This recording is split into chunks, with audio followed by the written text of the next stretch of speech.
Hello, hello. So, welcome to the chaos of daylight savings and how it doesn't work, coordinated around the world. So, as always, if you've been here before, you know I'm going to ask you a favor, which is to please just type me a little message to let me know that you can actually hear me. Don't be shy. I know there's a few of you out there. Mr. India. Are you the real Mr. India? I'm like, it was a pageant reference, Anyway, hello. Thank you, Mr. India. I assume that means that people out there can hear me. So if you can hear me, please just do say hi whilst we wait and see who else. Excellent. Thank you, Mr. India and Benjamin. That's awesome. We're going to wait for other people to rock up because today is complete chaos. I totally forgot that daylight savings in the UK and Europe still hadn't caught up with daylight savings in the US, yada, yada, yada. So I'm not even sure if Evgeny is going to be able to be here today, but we'll just go for it and see what happens. So whilst we're waiting for our friends to appear, why doesn't everybody just, tell me who you are and where you have come from? Actually, you haven't come from anywhere because you're all still sat there, right? It's not as if you've rocked up to my house for a tea party. So let me know where you are, and then I can say hello to you whilst we wait and see if a few more people arrive, and then we get going. I'm tempted to ping Evgeny and see if he's joining, but I think he's also coaching right now, so that would be very rude to ping him if he was. So I'm just going to get going without him. It's not as if I'm not used to flying solo, is it? The other thing I will say, I do apologize. I have with me my cup of tea. It is Tea Pig's chili chai, in case anybody's asking, and it's a latte, so I've got some oat milk in there, and what we in the UK would call an American pancake. I think in America it's just called a pancake, but here in the UK we get confused between crepes and American pancake. So I do have my American pancake because I've been flat out all day long and have not had a chance for a snack. And I do like to snack. So I'm sorry, I was hoping Evgeny would show up and then I could sip tea and eat my pancake whilst he does all the hard work, but the best laid plans of mice and men. Right, so let's work through and say hello to everybody. Hopefully my sound quality is okay. If it isn't, if it sounds awful, do let me know. So who do we have? We have Kieran Grant. Oh, Kieran, you're from Scotland. Oh, Kieran, unfortunately, for anyone who ever arrives from Scotland, I have to then do my Scottish accent. So sorry, everybody, I'm now going to do my Scottish accent. And then Kieran can tell me how good or bad he thinks my Scottish accent is. So the next few minutes, I'm going to do in a Scottish accent. So here we go. So we have Harish. Harish, you say you can hear me, so that's great. Darius, hello. Welcome. Joy, hello, Joy. It's good to see you. Shivam, great, lovely. Welcome, Shivan. Oh, is it Olasupo? Olasupo, have I got that right? I hope that's okay. Thank you for joining. Very happy to see you. We're going down there to Lisa from Oklahoma City. Welcome. I don't know that I've ever had anyone from Oklahoma City here before, so it's very exciting to have you here. Excuse me rubbing my nose. It's a bit cold here, just outside London. Who else have we got? We've got Maria from Spain. Welcome. Now I'm going to have to drop out of my Scottish accent to do a Spanish accent. So, buenas tardes. I don't know how to say buenas tardes in a Scottish accent. That would be just a disaster. Oh, and now I've dropped out of it completely. What points do I get? A 9 out of 10. Oh, Kieran, thank you so much. I can do regional ones. So if I'm going for a Glaswegian one, that's much more aggressive. I always think someone from Glasgow sounds like they're going to headbutt you when they're talking. I hope you're not from Glasgow. You'd be offended then. Right, okay, into my English accent. That's always fun, Kieran. Sorry to slightly abuse you, but not really abuse you. All right, so Matthew from Savannah, welcome. Sumesh, hello. Welcome from Jersey City. Okay. Baltimore, hello. Benjamin from Baltimore. Right. Okay. So I think we've given it enough time for people to arrive if they're going to. Like I said, it's a bit chaotic today. So whoever appears, appears. Let me do my intro and then we will get on with things whilst I hug my mug here. Oh, I hug my mug. How poetic. I was a poet and I didn't even know it. I am Gigi, as I'm sure you know, and I am an ex-bar raiser here at Day One Careers. If you didn't know, quite recently, I think it's about 2 weeks ago, the Amazon Interview Whiz, which was my business, merged with another business run by the gorgeous Evgeny, which was Day One Careers, and we are now in a partnership running the business Day One Careers together. So the YouTube channel switched over to be Day One Careers branded. We have a new website. We have a whole bunch of new services and products, etc. So if you just think that I'm having a bit of an identity crisis, don't worry. I'm not, but I'm still going to have to get used to saying Day One Careers rather than Amazon Interview Whiz.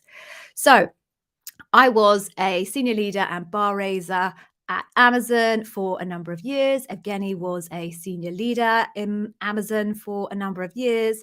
And whilst we were at Amazon, I can talk collectively, whilst we were at Amazon and we were interviewing and I was bar raising, we could, and I can say this because although we didn't know each other before, we had very similar experiences. So I'm going to use the we in this case.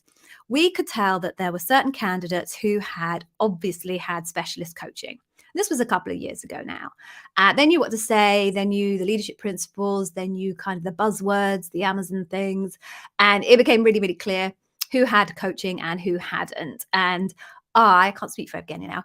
I started to look into it because I was just curious to see what you pay for Amazon interview coaching.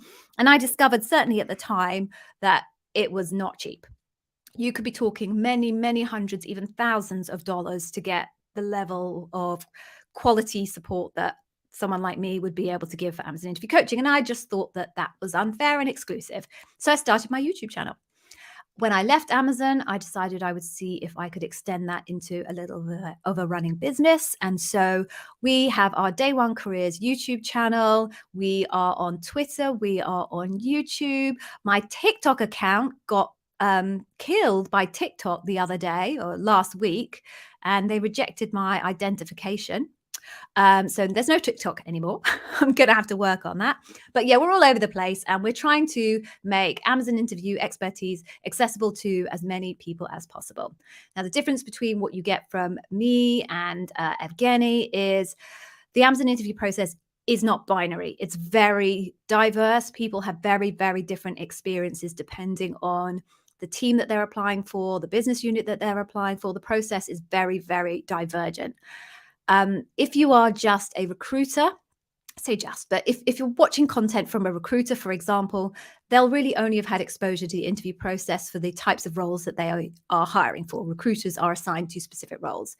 If you are looking at content from a ex-hiring manager, they will be looking at the interview process from their perspective because they will really only have hired within their own skill set, maybe slightly outside with adjacent skill sets. The difference between that and myself as a bar raiser is I interviewed and bar raised across all job families. There's no limits to the job families that bar raisers can interview across. You can interview in tech, non-tech, and you can also interview anywhere in the world. A recruiter is going to really be interviewing only in their country of origin. The hiring manager is really going to be interviewing only in the country that they work in, maybe with some adjacent teams. Bar raiser, everywhere and anywhere. So I have a perspective of the Amazon interview process that it's pretty hard to find elsewhere. So that's the difference between my content and what perhaps you'll see elsewhere. This session is part of what I try and do just to offer anybody the chance to ask me questions. So this is how we play it. And I'm guessing at this point, Evgeny is not coming. I'm sorry. He's so lovely. I'm sure you'd love to have him here. He'll be here next week. What you do is ask your questions here. I'm pointing to here because it's here on my screen. It may not indeed be there on your screen, but on the side, there is a little chat box where you've been putting your names and stuff. You can put your questions in there. What I'll do is literally scroll through all of those questions and try and pick out ones that I think are going to be most useful for everybody. What I will say is that sometimes people have exceedingly specific questions about their personal interview and their specific job. Sometimes it's a level of detail that I'm afraid even I couldn't get to. There are tens of thousands, I think, job families now in Amazon. I certainly haven't been exposed to all of them. So sometimes I'll just have to tell you, I'm sorry, I can't answer that question. Other times people ask me such generic questions, like the other extreme. Hey, Gigi, I've got an interview for a product manager role tomorrow. Any tips? To which I will answer, yeah, a whole YouTube channel full of tips. So go check that out. So try and find the sweet spot in the middle where I can usefully answer your question for you. And we'll be aiming for those. So with that said, please do. I can see there are a couple of questions here, so don't be shy. Start banging them down. I'm going to have a little sip of my tea and a bite of my American pancake to give you a few seconds to write some more questions, and then we will get going. So, yeah, I think that's about where it starts there at Mohammed. So I'm going to have a swig. I'm going to try not to slurp, but do put some questions down and then we'll get going.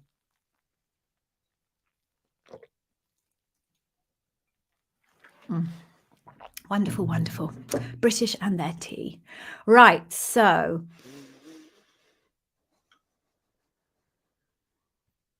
right. Okay, Mohammed. Hello, Mohammed. Right. So you applied for area manager, through the Military Pathways program. Such a fabulous program. Such a great program. I love that program. And you still have a last loop, but you found that the email title for the last interview is graduate area manager. What does that mean? So I'm going to assume that that person could potentially be your bar raiser. You're not going in on the graduate program. Clearly, you're going in on military pathways. So it's very possible that that person could be the bar raiser. The other possibility is that they are just in an adjacent team and they have been brought in to be an extra bod on the panel. So it doesn't mean that anyone's assuming that you're applying for graduate position. Let's just be clear in case that was your concern. No one's getting you confused and thinking you're a graduate. It's simply they're either the bar raiser or they're coming in from an adjacent team to add to the panel.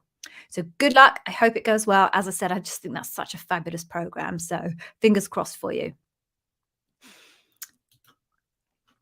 MSP Aditya. Oh, congratulations. Oh, that's amazing. Are you in India? Oh, it must be really late there. Oh, thank you so much for staying up to be able to do that. I am so grateful. I so love to hear success stories. It kind of makes everything feel worthwhile. So let's everybody please congratulate MSP Aditya. I'm guessing Aditya is your first name and MSP is something else. So congratulations.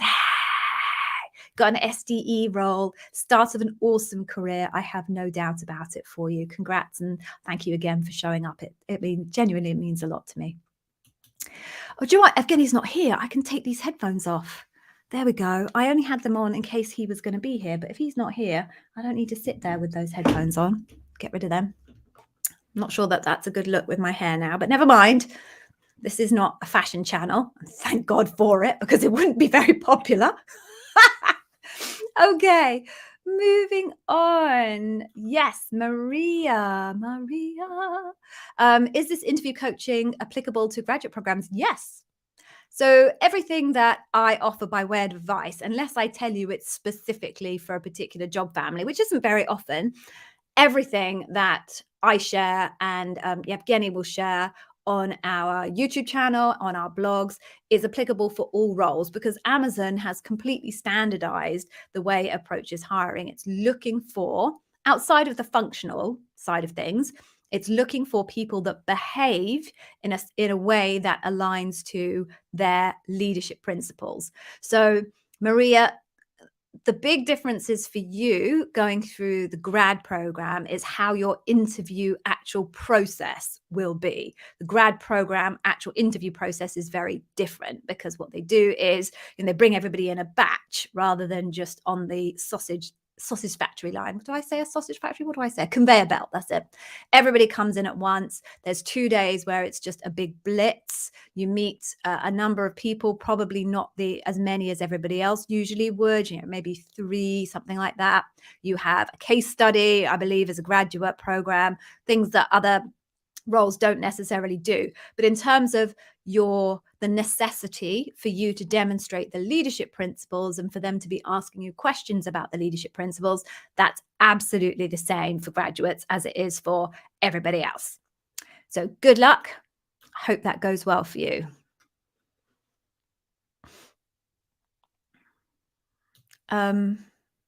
Okay. Oh, thank you. Someone's given me $5. Thank you so much. Really appreciate that. Okay, Shivam. Right, let me just put this question up. But Shivam, where's your first question? Because I can't see it. And all I can see is a but, do I? And usually when questions start with but, there's something that came before. But I can't see that anywhere, Shivam. So you're asking, do I think your stories will be evaluated at L6 and have a negative impact on your candidacy? Something went wrong with your first part of that question, Shivam. You're going to have to ask it again because I don't know the context. Ookly dokily. I keep hoping Yevgeny's going to show up. But... Okay, so let's see what else we've got. Oh, okay. Here we go. Samish, hello. Are you on cloud 9? That's nice. I wish I was on cloud 9. Right, you had a phone round and got a call back for Loop. Good. Oh, congratulations. You made it to Loop. That's wonderful. Can you repeat examples which you've used in the initial phone round? All right, so can you? Yes. Is that my advice? No. So I say this every single week, but I'll say it again, which is my advice is always, if you can come up with new examples, you should, right? The reason being, you should think about your interview as going to court. You're going to court to prove your case, and your case is that you are a bar-raising candidate. When you go to court to prove a case, you bring in witnesses. You bring in as many different witnesses to provide the evidence that supports your case. If you keep bringing the same witness back over and over and over, it becomes a lot less compelling than if you've got a kind of a brand new, always a fresh witness. Now, having said that, avoid it if you can. Oh no, that's going to have caused a horrible noise. Sorry. To hold my hands closer. Having said that, in an ideal world, you shouldn't repeat. The truth is that you get asked that many questions in an Amazon interview. Sometimes you have to repeat because maybe you're relatively junior in your role and you don't have a huge amount of experience behind you, or you've gone through a ridiculous number of rounds and been asked a ridiculous number of questions. Either way, if you are going to repeat an example, my strong advice would be to make sure that you use it for a different type of leadership principle question. So I hope that when you did your earlier rounds, you followed my advice and wrote down the question that you were asked and remembered what example you used because you did a deconstruction of your interview. Again, more advice of mine from my YouTube channel. And therefore, you'll be able to get a sense of which leadership principle did you use that example for so that you don't use it for the same example next time. So can you use the example? There is no rule against it. Should you use the same example? Not if you can help it. But if you can't help it, make sure you use it for a different leadership principle. I hope that helps, Samesh. Moving on then. What else do we have here? Okay, yep.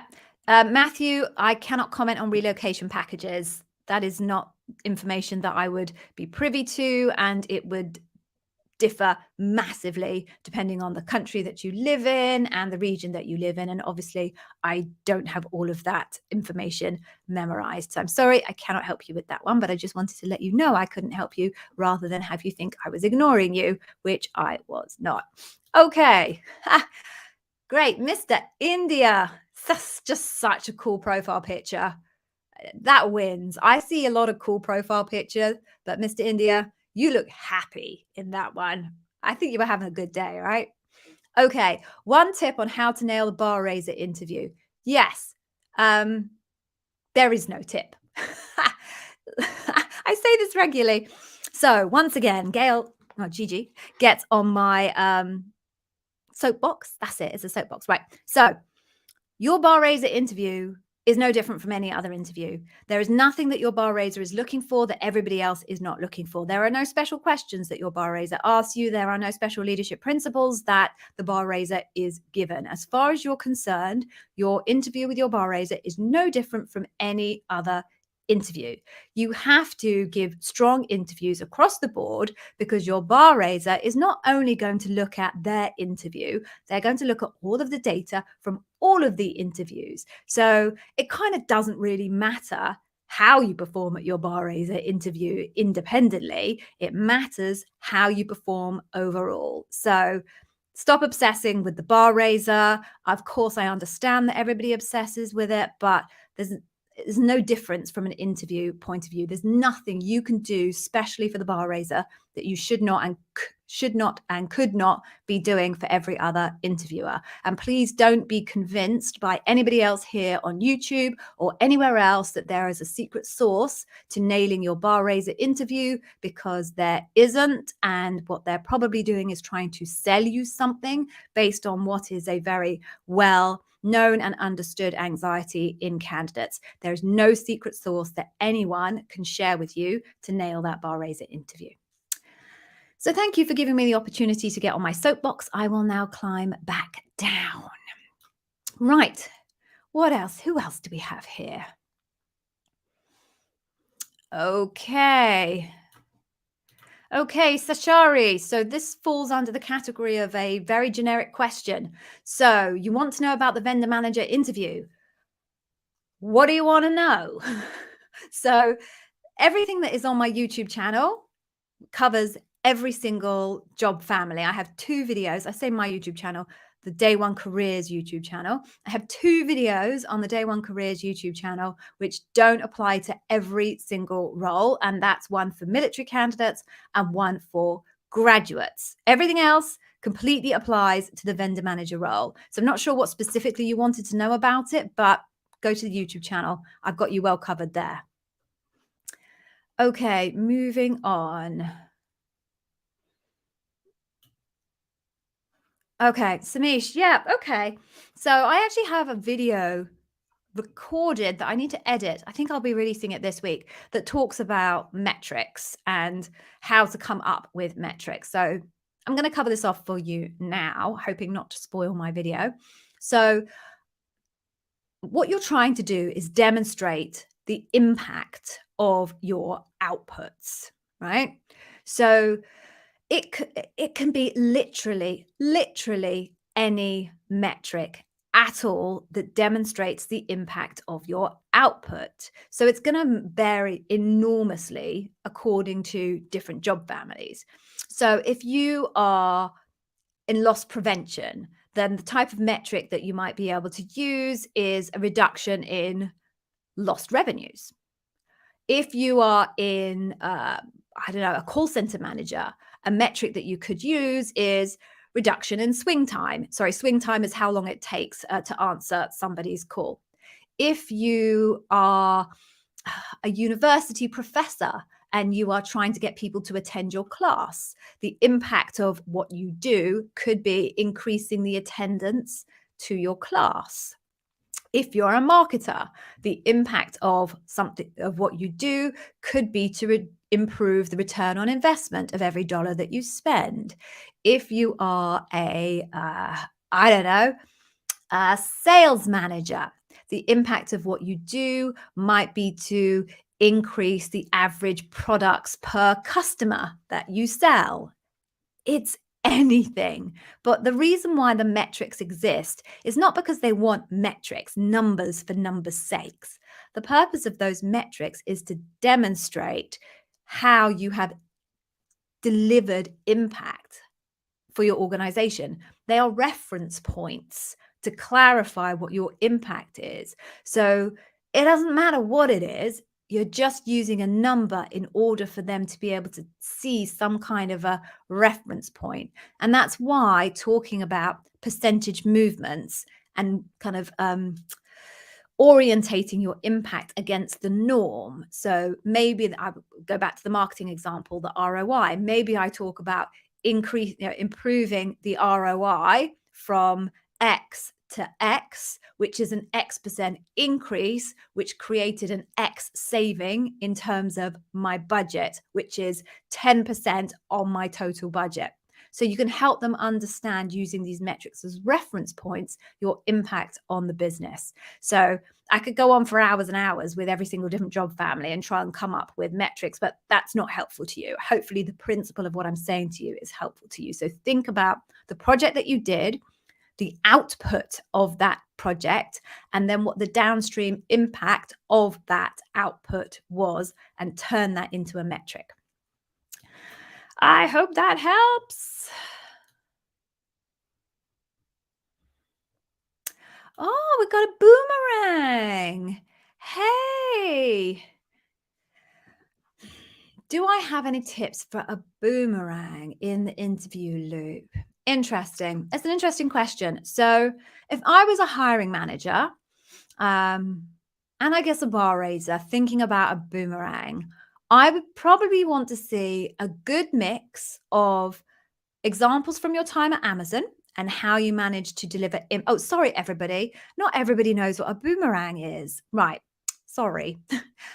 Right. So a boomerang is, first of all, and I think it was a weapon actually originally, an Aboriginal weapon. It's Australian, Aboriginal, the native people of Australia. And you throw it in the air and off it goes, and then it turns around and it comes back.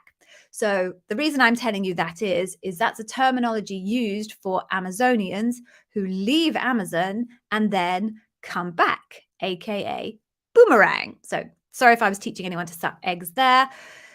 Right, so you're coming back to Amazon having been gone for a period of time. I, as a bar raiser and a hiring manager, would ideally be looking for a good selection of examples from your time at Amazon, but I would also be looking for a good selection of examples from your time outside of Amazon, between Amazon and the period of time now where you're boomeranging back, because I definitely want to be able to see that you were able to take your Amazon behaviors that you learned in Amazon and applied them to that other organization. It's relatively easy to behave like an Amazonian in Amazon. It's much harder to behave like an Amazonian in an organization that isn't built like Amazon. So the really interesting boomerangers are those people who have managed to find some way to implement their Amazon learnings in their new organizations. Now, obviously, you're coming back. So there's a reason why you left and now you find yourself wanting to go back to Amazon. So obviously, you need to navigate those waters a little bit. But yeah, I guess that's my best advice for a boomerang, is try and articulate narratives from that other organization and how you were still Amazonian even outside Amazon. Hope that helps.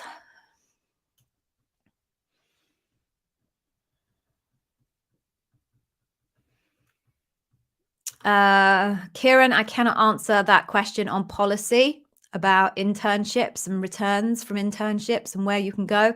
That's a policy question. That's not really about interviews per se. Okay. Yeah, okay. NB. Hello.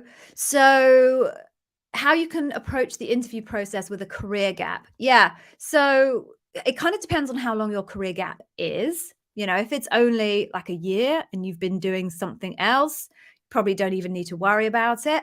If it's a significant career gap, like 10 or 15 years worth of gap, then if you've been doing volunteering stuff, clubs, that type of thing, then you can potentially use those examples for the questions that come up. It's a bit of a how long's a piece of string question, MB, because it does actually depend quite materially on how long your career gap was and what you were doing. So if you've got a 6-year career gap because you've been a stay-at-home parent, then realistically, are you going to be able to talk about how you earned trust with your kids? Probably not. So you have to take a little bit of a pragmatic view on where you can feasibly find examples that reflect the leadership principles. Okay, moving on.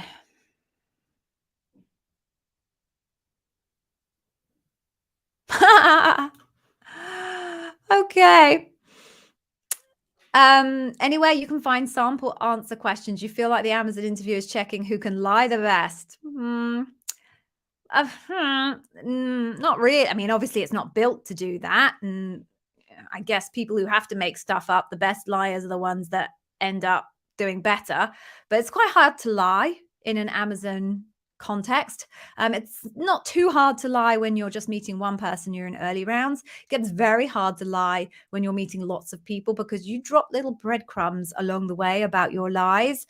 And when those breadcrumbs are picked up and compared by a group of 6 people, they surface. I have on a number of occasions identified people who were clearly not telling me the truth. So be careful if you are planning on enhancing the facts.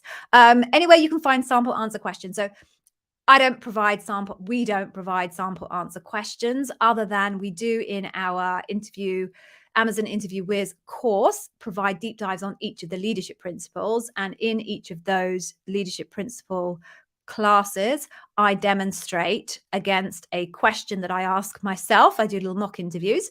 I ask myself a question and then myself answers those questions. So we have one for each of the leadership principles in our Amazon Interview Whiz course. So certainly that's a place that you can go for example questions.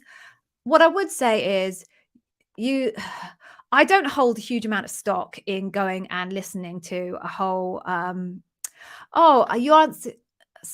find sample answer questions. Right. So I'm not quite sure if you're asking me for sample questions or samples of answers of questions. So sample questions, you can go to the Day One Careers blog and there is an amazing list of sample questions. Sample answers to questions, I have to say that I think that that's dangerous territory because your example is your own example. And if you spend too much time listening to other people's examples and picking up what you believe are the right things to say, then it's not your story. And as you rightly say, you're just making it up. And that very quickly comes undone when an Amazonian starts asking you probing questions and you don't have the layer of data below the layer of which you heard this other individual in their sample answers. So, we don't do it because we don't think it's good practice. We think it takes candidates down very dangerous paths. But there we go. Okay, so some sample answers to questions in the Amazon Interview Whiz course, which you will find on the Day One Careers website. And I will give you an amazing freebie so that you can get a taste of what that looks like at the end of the session. Okay. Oh, okay. Hey, Ralph, how you doing? So you got lots of tips from my videos. Good. I worked very hard on them. I'm glad you found them useful. You got to loop. That's excellent. You saw a different role that you're interested in. Can you apply or no? Yeah, absolutely. Yep, you can apply for as many roles as you like. My only warning here, Ralph, is do be careful about the other types of roles that you apply for. Recruiters don't like to see candidates who have applied to many, many different job families. It makes you look like you are unfocused in terms of your kind of career pathways and aspirations. So if you are a program manager, fill your boots with applications for program manager roles. If you are a program manager, or should I say, if you have applied for program manager roles, do not start applying for program managers, product managers, marketing managers, vendor managers, loss prevention managers, because that just looks like you're throwing mud at a wall and seeing what sticks. So fill your boots with roles that are aligned to each other. Oh, Samesh. I can always rely on you to come back. It's good to see you. What do you think of the new branding, Samesh? Because obviously you've been around since I was the Amazon Interview Whiz, and now I am Day One Careers. Do you like it? It's colorful. It's good, isn't it? Thank you. So good to see you. Oh, I'm going to start worrying about you. If you don't show up to sessions, I'm actually going to start worrying about you. All right. Moving on then. Okay.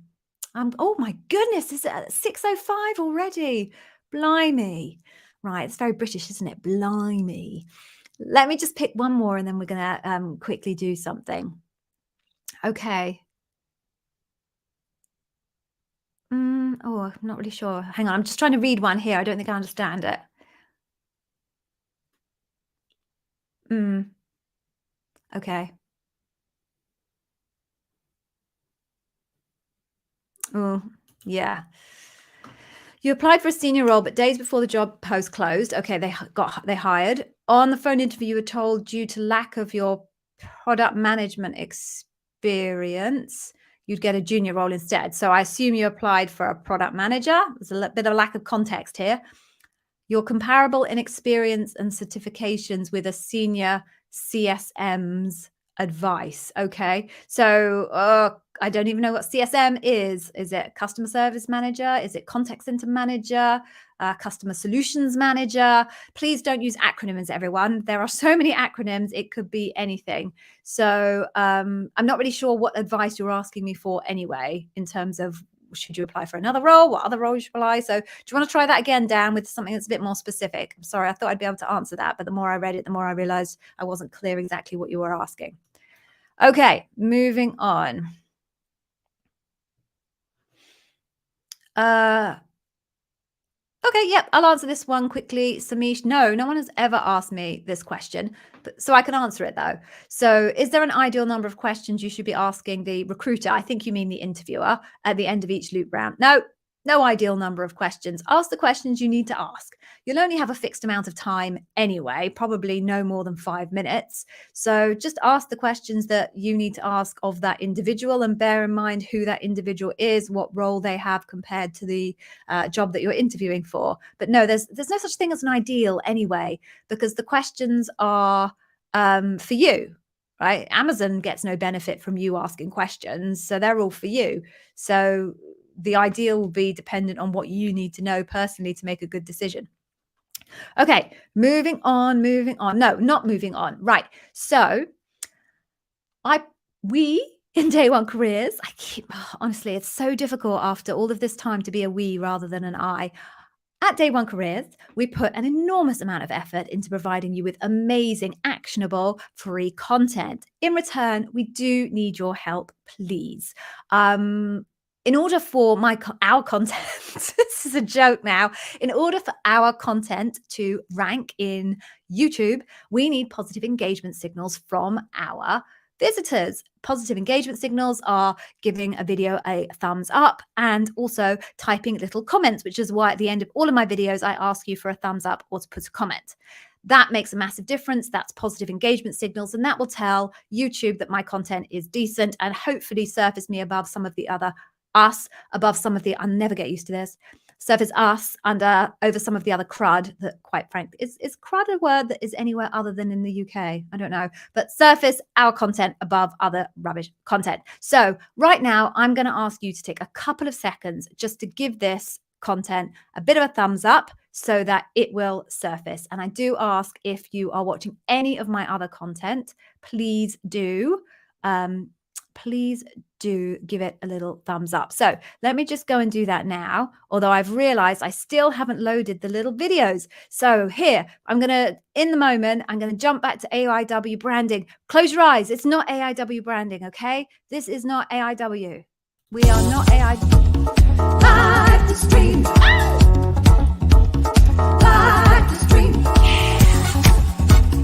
Live to stream. Right, I'm back. I managed to drink a ton of tea whilst you were there. Hopefully, I'm back to Day One Careers now. Hopefully you have given this a bit of a thumbs up. Please, please, please do. If you haven't already, please. And if you have, thank you very much. I am very grateful. Right, so having done that, let's now move on to some more questions. Oh, thank you. Someone has dropped me a little token of gratitude. Oh, Aditya. Oh, thank you so much. That's really very, very sweet of you. Oh, I'm not in the US. You don't know the exact price of a coffee around the US. I'm not in the US. I'm in the UK. So the price of a coffee is appalling. £3.10 my local coffee shop charges me, which is why I have my own mug of tea here. But I appreciate that. It's very, very kind. It's very sweet. It's very kind. Thank you. Oh, isn't that nice? All right. Moving on then. I saw a question about weighted contributions. Here it is. Hello. Shubram, how are you? Is there a weightage for technical part and leadership principles? No, actually, there isn't, which sounds a bit strange, I know. But there's no actual kind of scoring system per se in the Amazon interview process. You will have to convince that your people who are testing you for functional, that you are raising the bar on your functional skills, and you will have to convince everyone that you are raising the bar on your behavioral skills. And it's the combination of the two which leads you to be bar raising, as in tick yes, bar raising functional, tick yes, bar raising behavioral. It is not X many points for technical, X many points for behavioral, sum of both equals raising the bar. Doesn't work like that. They are independently assessed. You need to raise the bar on both. Hope that makes sense. Moving on now. Oh, yeah, good question. There's Mr. India again. So can other members in the loop change or convince the bar raiser's opinion? What percentage bar raiser hold and select a candidate? There is no weighted ownership in the decision. There's no weighted ownership. It doesn't work like that. So everybody can convince everybody else to change their mind. So everyone makes their own decision based on their own interview straight after their interview and submits to the system whether they would be inclined to hire that person based on just their own interview. As soon as they click that button to express their opinion, anyone who's already interviewed that candidate, put their data on the system and place their vote, all of that data becomes visible to that individual interviewer. You're then required to read everybody else's notes and everybody else's decision and conclusion on that candidate before you go into debrief. When you go into debrief, you then have a really thorough and rigorous conversation about that candidate and where they are or are not raising the bar. And it's through that conversation that the bar raiser, who is basically the facilitator of that meeting, you aim to try and get the group to a consensus as to whether the person is raising the bar or not. If you cannot reach consensus, ultimately it boils down to the hiring manager and the bar raiser who will try and align. If the bar raiser and the hiring manager cannot align, the bar raiser effectively makes the final decision. So yes, they are the final decision maker, but it is not just their interview that makes that decision for them, right? They are open-minded. They will go in and they will listen to all of the feedback from everybody else until the point where they've got a view of whether this candidate is bar raising or not. It is very, very, very common for many people to go into a debrief with one opinion and finish the debrief with a different opinion. The bar raiser is just as likely to change their position as anybody else on the interview panel. I hope that helps. Okay, moving on then. What else do we have?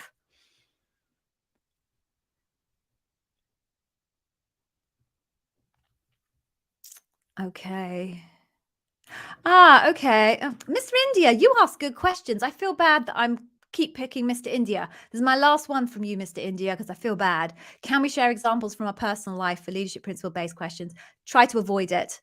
If the reason being, if you can only find examples of a leadership principle from your personal life, your interviewers are going to be wondering what the hell you're doing at work. Why are you not capable of demonstrating ownership at work if you seem so capable of demonstrating it in your personal life? So do try and avoid it. The only time where it can be appropriate is if you are very junior and you don't have much career history and you need to lean back into your school/university days or clubs and extracurricular things that you do on the side, or if you had a career gap and you've been doing volunteering, etc. Those are the only two instances where it makes any sense to lean into outside work experiences. Right. Sorry, Mr. India, that's got to be the last one. You ask good questions, though. Be proud. Okay. Ooh. Hey, Ajit.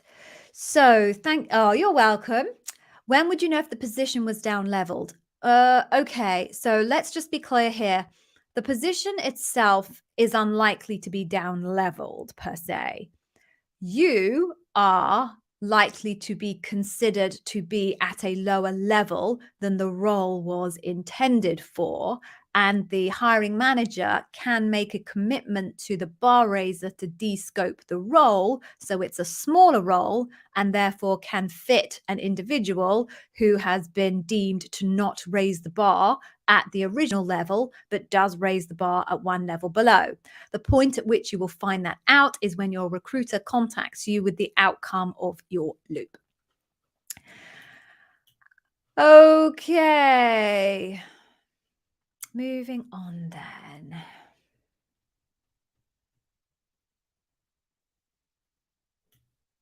Hey, Jason. Did I answer this for you on YouTube? Someone asked me this on YouTube comments and I answered it this morning. I don't know if it was you, but okay. I'll answer it again because this will be useful for people. So your recruiter gave you some technical questions to prepare. You wonder how that would tie to the LP, like how you design X and Y. You would probably not answer through a story. Yeah, Jason, you're not meant to answer functional questions using the STAR method or behavioral. If they're asking you technical questions, they're trying to test your technical competency. So I think the response I gave to the person earlier on today was, imagine someone was asking a mechanic how they would go about stripping an engine.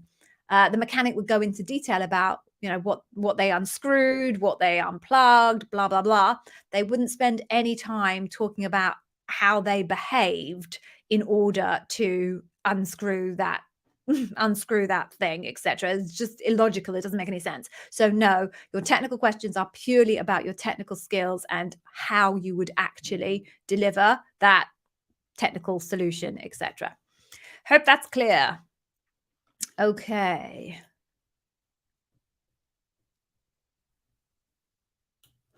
All right. You were caught off guard in your first interview and told them your salary expectations. All right. Okay, we'll deal with that in a minute. You have the panel next week. Could they use it against you if you make it to the negotiation stage? Any offers? All right. So let's just be careful about the language that we use here. We're not against anybody. This is not a war of any kind. I really hate that narrative that lots of coaches put out there about, you know, you're battling with the recruiter and it's some kind of power struggle. It's just such an unhealthy way to mentally approach the process. So you don't ever need to tell your interviewers what your salary expectations are, ever. The only person you need to talk to about your salary expectations is the recruiter. I do suggest that everybody speaks to the recruiter as soon as they can in the process to understand what the salary bands are for the role that you're applying for. Or if they won't tell you that, which is very disappointing, but if they won't, making your expectations clear in terms of the range that you would expect the role to be offering for you to be interested in it as high up the funnel as possible. The reason why I say that is there is nothing worse than going through the entire process, getting an offer, only to discover that they can't pay you what you need to be paid. That is a total waste of time for everybody. Okay, so I talked about you don't need to talk about that at all to your interviewers, and you certainly don't need to talk about it at panel. Can they use it against you if you make it to negotiation stage? Well, look, if your recruiter makes you an offer and it's within what you had originally said, then you could always say, look, I've done some research since we last spoke, and I've identified that actually the original number that I thought was appropriate isn't actually the appropriate number given my experience, etc. And this is where I now understand I should be placed. So, you know, for sure, they'll say, but you said that before, but hey, you can change your mind. You could do extra research. You could gather more data. So are they going to use it? Of course they'd use it because you gave it to them. You said, this is what I want. So if you tell someone this is what you want, and they're very likely to bring you what you want, right? But, you know, you can always say, I've changed my mind. Simple. Okay, moving on then. Oh, David, good luck. You've got your result coming through soon. Fingers crossed for you. Yeah, all right. So what are my recommendations for having triggers for your stories handy for the loop interview? All right, so you're talking notes here, Benjamin. So my tip is don't have it on a screen. I think that's the biggest tip that I can offer all of you when it comes to notes. Anybody that I've ever interviewed, both actually at Amazon and when I run coaching and mock interview sessions, anyone that has a screen there, ends up looking at it. And I can see their eyes running across the page. I can see they're obviously scrolling because their eyes go up and down. That's because I hypothesize it's a bright light, and you cannot help but be drawn to a bright light. So my tip is I haven't got my notepad here with me, but have a bit of paper, some bits of paper here next to you with some very light bullet points on it to keep you focused on your talking points for each LP and and the metrics that you want to use. Actually, I will go and get my pads. Hang on.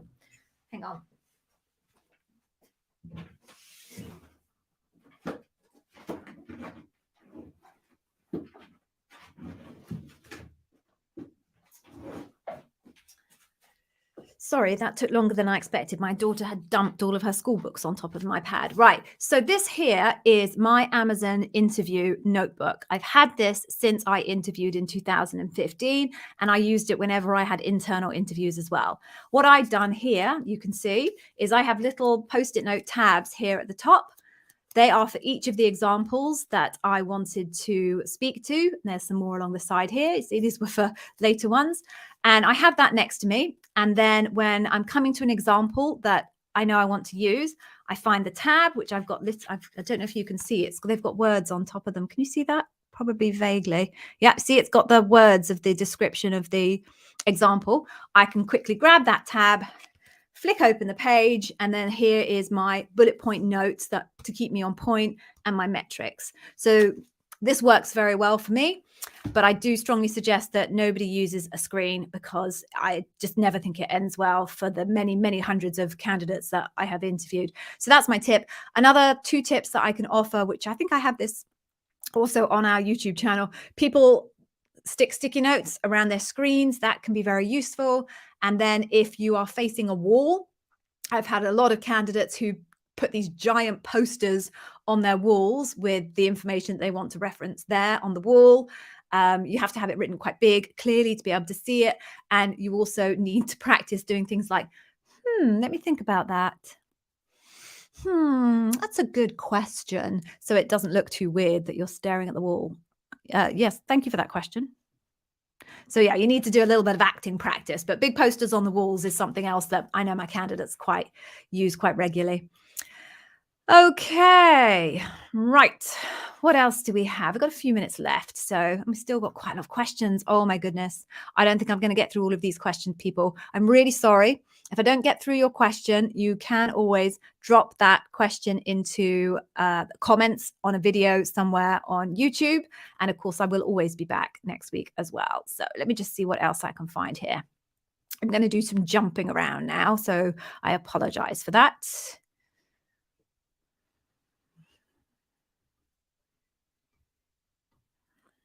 Okay. Yeah, Saranya. So you're interviewing for an MBA role. So I think you mean the MBA program. Yeah. I say yeah as if you could answer me back. Interviewers are managing directors. Okay. Yeah, I struggle with those kind of titles. I don't know if a managing director is an L7 or an L8. It's kind of hard to tell. You're worried about the complexity of the stories. What makes a story impactful? Is it the financial impact? Okay, so a couple of things that you should think about when you want to make sure that your story feels impactful and big. The first is the actual impact of your results. You know, what did you actually deliver in terms of achievements? Remember what I said about metrics, and in particular, indexing those metrics so that it's clear that this is a material uplift on a percentage basis of the baseline, whatever the baseline is. So that's one thing. Second thing that you should think about is complexity. You know, how many different balls are you juggling? How many different plates are you spinning? You know, the more balls you're juggling, the more plates you're spinning, the more complex the story appears, and therefore the more senior you appear. And then the final thing to think about, I think that I'll share, is seniority signals in the sense of who are you operating with? Kind of what's the seniority of the people that you're working with in the story? If in the story at some point you did have an interaction with the CFO, mention that you had an interaction with the CFO, because the more senior the people that you interact with, the more senior you appear. Those are my, I guess, 3 best tips for seniority signals. I hope that helped. Moving on.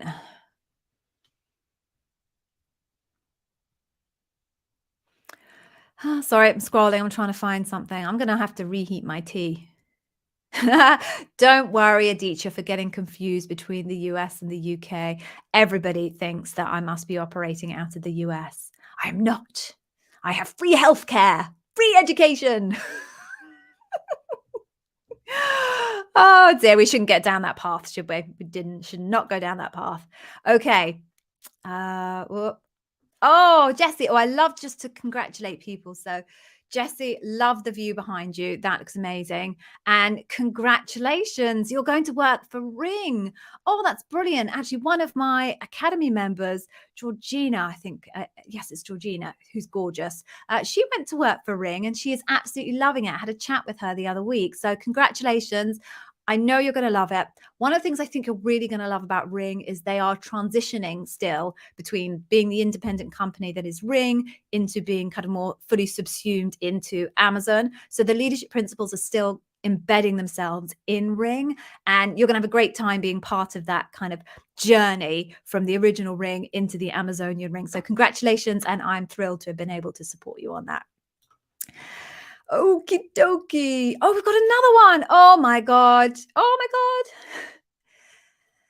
So I'm going to murder your name. Please apologize to your parents for me. Nilkanth, I'm going for, and you've managed to get yourself an offer. That is amazing. Congratulations. Please, everyone, congratulate Jessie and Nilkanth.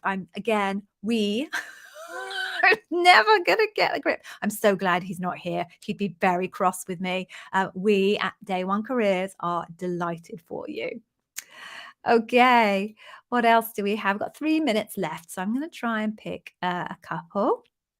Oh, I had a big jump there. God, I hate this thing. Sometimes it just goes bananas. Okay. Okay. Oh, okay, Ralph, I like this question. I love this question actually because it's such a common misnomer. So, Ralph, you are going for an L5. You look like you've been given an offer by another company. Should you mention this or not during loop? And then you follow this up with, do you think mention it can affect their decision? No. Amazon does not care one jot whether another company wants to hire you because Amazon has an incredibly high hiring standard. And they believe that hiring standard is higher than 99.9% reoccurring other organizations on the planet. So why would they care a jot if some other company who has a lower hiring bar than them wants to hire you? Not a bit. So no, it will make no difference whatsoever to the outcome of your loop. The only place where it might be worth mentioning, Ralph, is to your recruiter, because if this other company are waiting for a response from you, you're going to want your Amazon process to be as fast as possible so as not to risk losing that other offer. So if that's the situation, it's worth mentioning to your recruiter just so that they make sure that the organization of your loop and your debrief goes as fast as possible. But it will make no difference to their decision as to whether you're bar raising or not. Thank you for that question. I do get that question sometimes. Thank you. Right, moving on.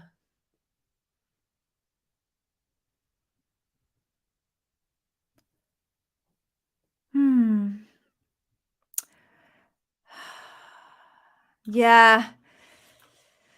Malavika. So this sucks, in short.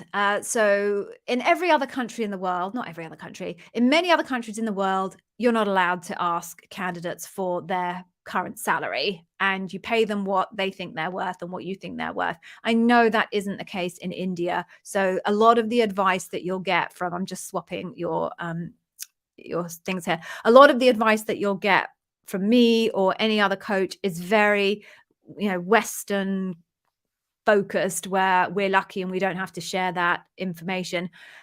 There's not a huge amount you can do if you're currently on a low TC.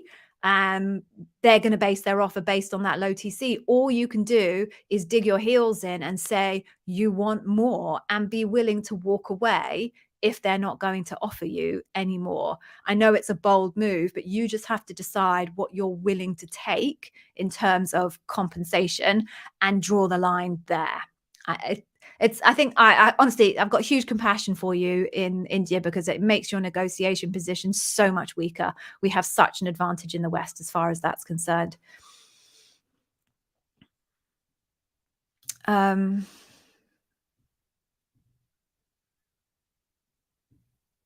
Okay. All right, Dan, right, you're back again. Now I understand. So you applied for a senior role, but it was filled. They offered you a junior role due to your experience, though you're comparable to senior. How'd you go about making sure I'm considered for a senior? You can't. They've drawn the conclusion based on your initial interview that you would not be bar raising in Amazon at that senior level. There's nothing that you can do other than the examples that I gave to the person earlier about introducing scope and complexity in your examples. But the problem is now you're already in a position where that team thinks that you are at a lower level. They're not going to let you interview for a higher level position in their team. So if you want to go for a higher level position, my suggestion is that you make an application for a completely different team, go back to your examples, take the Amazon Interview Whiz course, which will teach you everything you need to know about how to give great examples with the right scope and complexity, and have another go at it. But once the team have decided that you do not meet the bar for a senior position, you can't convince them otherwise. You need to go find another team if you want to apply for a more senior role. Hope that helped. Okie dokie, we are 2 minutes over time. So what I'm going to do now is do not leave because you'll regret it. I promise you regret it if you leave right now. Here is a link to a free course that we offer at Day One Careers. We offer a taster course for the Customer Obsession Leadership Principle. It's going to tell you the different facets of the leadership principle. There are 4 different facets to the customer obsession leadership principle. We at Day One Careers have created our own learning method for really understanding the leadership principle, and it is the best in the market. No doubt in my mind about that. We give you the customer obsession one so that you can see for yourself that I'm right. 4 different facets.